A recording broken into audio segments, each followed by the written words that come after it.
नमस्कार,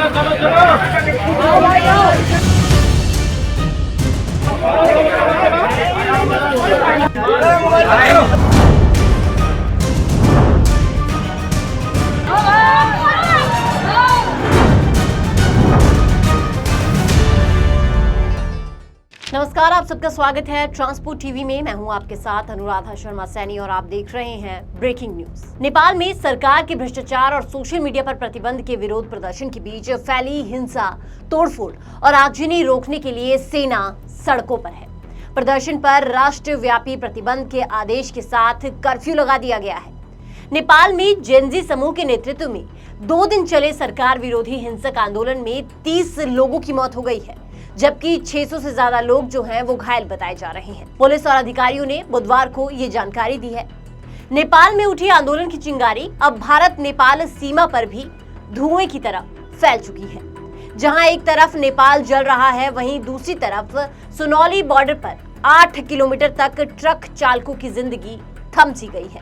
ये इनके ऑफिस के अंदर आग लग चुकी है, कांच वगैरह टूट गए हैं, अंदर से जला दिया, आर्मी सब भाग गई है। ये सब इधर ड्राइवर ही है, कोई आर्मी का आदमी नहीं है। गाड़ी वाले परेशान है, अभी क्या करेंगे बताओ सिद्धि। ये देख लो स्थिति यहाँ तक आप पहुँच गई है, अभी अंदर आने वाली, हाहाकार मचा हुआ है। ये सब ड्राइवर भाई है। ये इतने नेपाल च बड़े बुरे हाल ने, फिर सारे ड्राइवर इतने फसे ने, कोई पंजाबी ड्राइवर ने, कुछ अपने इधर यूपी साइड के, सारे ड्राइवर फसे ने। भाई सब लोग ये सोच रहे हैं ठीक है हमें निकाल लो। कोई आदमी ड्राइवरों की भी सोच लो कि ड्राइवर भी फंसे हैं जो नेपाल में गाड़ियां लेके आए हुए हैं। आ देखो भाई जी, नेपाल बार्डर का हाल विराटनगर है। विराटनगर बार्डर इत्थे खाली गड्डियां नहीं छड़ रहे।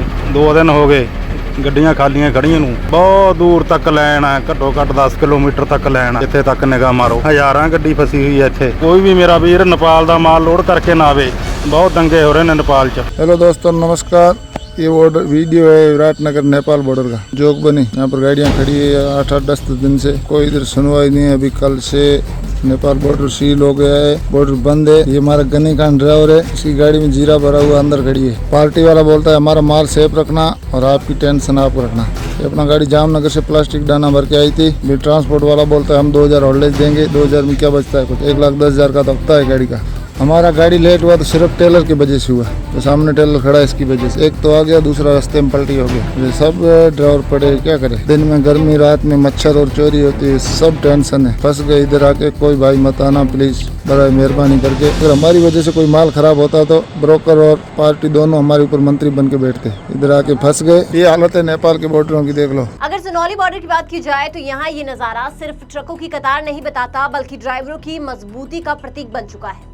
शायद ड्राइवरों ने सोचा होगा कि माल पहुंचाकर वापस लौट आएंगे, पर 2 दिन से हालात इतने खराब थे कि ड्राइवरों को ये डर सता रहा है कि कहीं माल के साथ जान भी न फंसी रह जाए।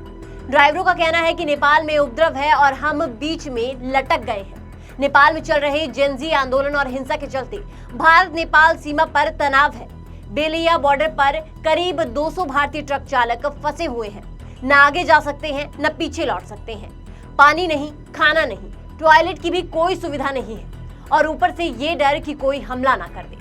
ड्राइवरों का कहना है कि हम यहाँ की स्थिति बताने के लिए वीडियो भी नहीं बना सकते। जो वीडियो बना रहे हैं उसे प्रशासन द्वारा पीटा जा रहा है। आप वीडियो में सुन भी सकते हैं कि कहा जा रहा है कि फोन बंद करो, वीडियो मत बनाओ।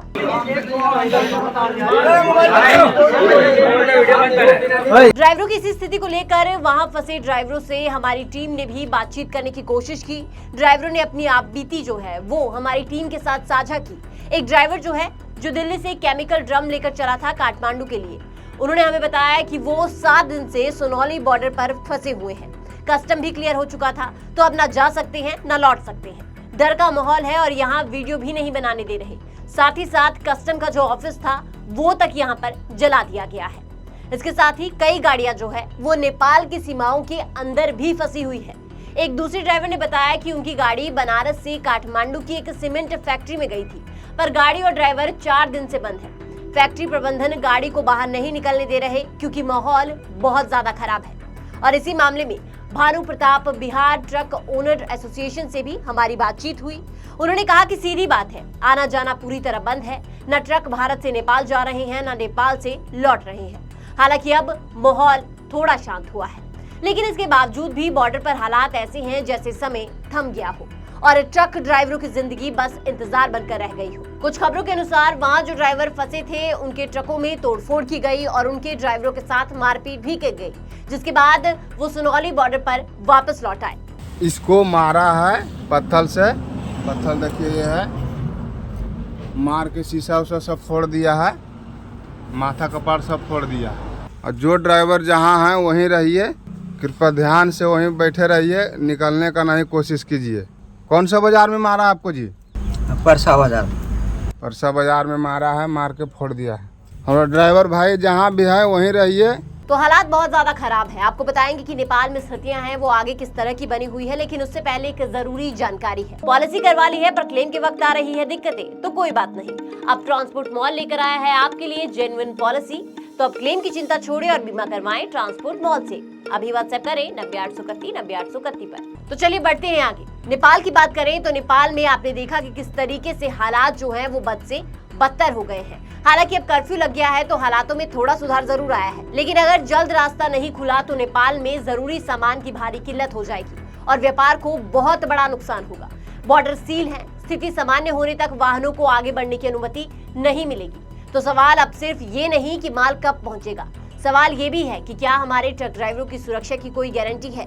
हमारे लिए ट्रक एक गाड़ी हो सकती है, पर उन ड्राइवरों के लिए वो ही रोजी है और वो ही रोटी, और कई बार आखिरी उम्मीद भी। इसलिए ड्राइवरों के साथ साथ ट्रकों को भी सुरक्षित पहुंचाना बहुत ज्यादा जरूरी है। और हमारी सभी ट्रक ड्राइवरों से अपील है, जो चाहे नेपाल में है या फिर बॉर्डर पर है, कि आप जहां हैं वहां सुरक्षित रहिए। और प्रशासन से भी हमारी अपील है कि आप इनके लिए जरूरी मदद जो है वो मुहैया करवाइए। ये खबर आपको कैसी लगी आप हमें कमेंट सेक्शन में बता सकते हैं। साथ ही ट्रांसपोर्ट टीवी देखने के लिए आपका बहुत बहुत शुक्रिया और ऐसी वीडियोस के लिए आप हमें फेसबुक और एक्स पर फॉलो कर सकते हैं। नमस्कार। मैं पिछले 15 साल से ट्रांसपोर्ट लाइन से जुड़ा हुआ हूँ और पिछले 15 साल से मुझे सबसे ज़्यादा प्रॉब्लम इंश्योरेंस बनाने में आती थी, जो अभी पिछले 2 सालों से नहीं आ रही है, क्योंकि पिछले 2 सालों से मैं ट्रांसपोर्ट मॉल से इंश्योरेंस करा रहा हूँ, जिससे मुझे 5 प्रकार के फ़ायदे हैं।